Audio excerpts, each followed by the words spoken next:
Dites-nous pourquoi il est au Brésil actuellement. Il nous a plutôt rassuré lors du Paris Grand Slam, même s'il n'est pas encore à 100%. Il continue donc sa préparation.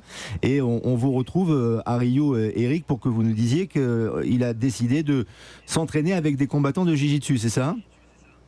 Voilà, il fait un échange quelque part, un stage avec les meilleurs athlètes les meilleurs combattants de Jiu-Jitsu brésiliens. C'est la deuxième saison qui se permet ce petit voyage exotique quelque part. Il prend beaucoup de plaisir à s'entraîner parce qu'il est sous la chaleur de Rio. Il se frotte à des combattants extrêmement rugueux et différents de ceux qu'il a l'habitude de combattre. Donc là, on est sur du Jiu-Jitsu brésilien, c'est des combattants qui sont spécialistes des techniques au sol.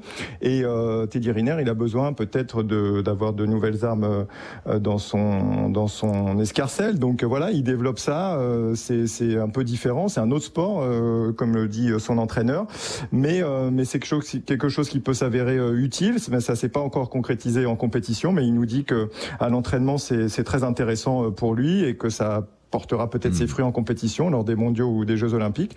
Et on écoute Teddy Riner, si vous voulez. Alors on l'écoute et après on cédera la parole à Céline Giraud, parce que c'est intéressant cet angle du JJB, en fait, du Jiu-Jitsu brésilien, pour pouvoir se préparer à d'autres combats, notamment pour les échéances de Teddy Riner. Mais c'est vrai que Rio de Janeiro, c'est une ville avec laquelle Teddy a un lien assez particulier. Et on l'écoute. C'est le pays où j'ai eu le plus de victoires, 2 titres mondiaux et 1 titre olympique. En plus, j'ai été porte-drapeau aussi, donc ouais, c'est un pays particulier, c'est un pays que j'adore, c'est un pays où j'aime venir, donc forcément, ça a une place particulière dans ma tête, dans mon cœur. C'est dans sa tête et dans son cœur notamment, et avec son kimono. Le JJB, ça peut aider à faire gagner des combats en judo, Céline Giraud. On le dit d'ailleurs, le jiu-jitsu brésilien, chez les combattants de MMA, c'est une discipline qui est très efficace pour immobiliser au sol, et c'est tout le travail au sol d'ailleurs. Absolument, c'est totalement lié aujourd'hui. Les liaisons de boussole sont essentielles au judo, et on a vu de plus en plus de combattants, de judokas de haut niveau, utiliser des techniques justement de jiu-jitsu brésilien et un peu de MMA aussi, avec des étranglements bras-tête. D'ailleurs, Clarissa Agbenienou le fait très bien. Et elle a développé ça justement en pratiquant aussi ce sport-là avec des spécialistes du jiu-jitsu brésilien. Donc je trouve que c'est essentiel pour Teddy. C'est une très très bonne idée. Surtout qu'il a la possibilité de finir ses combats. Maintenant qu'il a un peu plus de 30 ans et qu'on est dans un rythme un peu plus ancien, de vétéran, pas encore, mais en tout cas, voilà, il faut ménager son physique, c'est très précieux. Moi, j'avais une question pour vous et Eric. Est-ce qu'il y a des traits gros là sur le tatami, sur ce que vous avez vu? Parce qu'il a dit, je vais aussi partir à l'étranger, me nourrir. Il est parti au Kazakhstan, il va aller au Japon. Il a besoin d'avoir des partenaires qui font leur poids, c'est-à-dire de plus de 150 kilos pour se préparer justement aux échéances, les Jeux, les championnats du monde.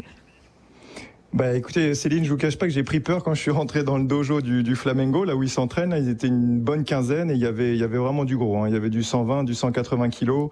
Il y avait des judokas, il y avait aussi du jiu-jitsu et franchement, ils l'ont pas ménagé. Il y avait vraiment des séries où Teddy transpire à grosses gouttes, où il y avait peut-être aussi des compressions, des clés. Ça a un peu inquiété aussi Franck Chambilly, son entraîneur. Il avait peur des clés de genoux et tout ça. Mais bon, après, Teddy nous a rassuré en disant que les gars étaient briefés, qu'ils allaient évidemment pas forcer sur les techniques qui peuvent faire mal aux articulations. Les étranglements bras-tête notamment, qui font très très peur.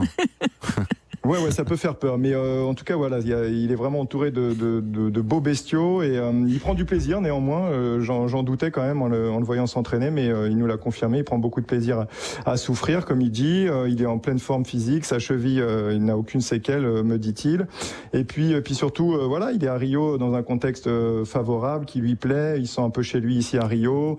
Il profite aussi des moments de plaisir aussi. Hier, il était à Sapucaí. Sapucaí, c'est l'avenue qui traverse le Sambodrome. On est en plein carnaval de Rio ici, donc il a pu un peu se faire plaisir. Il est avec sa femme et ses enfants aussi.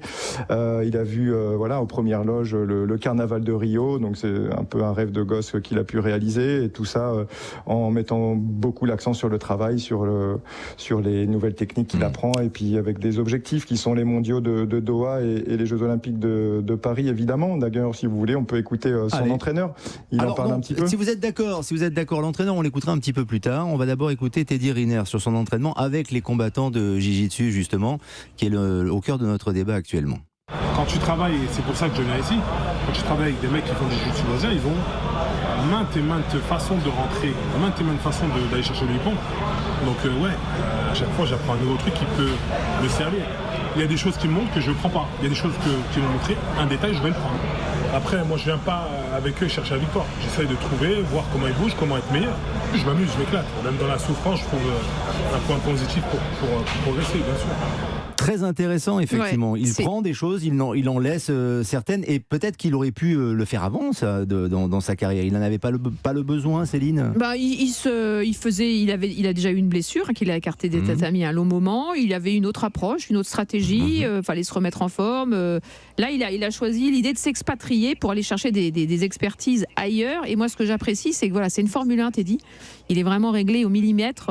Effectivement, il sait qu'il a des fragilités et il essaie de travailler sur ses points faibles, en tout cas ses points moins forts, pour devenir une machine à gagner d'ici les Jeux Olympiques. Donc c'est hyper intéressant. On va suivre ça de près. Et il a très bien fait d'aller au Brésil pour profiter un peu, mais pour s'entraîner avec les combattants de JJB, de Jiu-Jitsu brésilien. Merci Eric Frozio à Rio, merci Céline Géraud. Je vous en prie, à demain. À demain dans Europe 1 Sport à 20h. Avec Céline plaisir. Géraud, bien sûr. Je tiens la boutique avec formidable. Vous. J'espère. Je laisserai la clé sous le paillasson. Merci. Je mettrai les chaussons sous le pot de fleurs, voilà. comme d'habitude. Et je mettrai sûr. les patins en rentrant. Et vous avez votre ronde serviette qui est juste là, placée exactement tout à côté du micro. Merci Céline Géraud.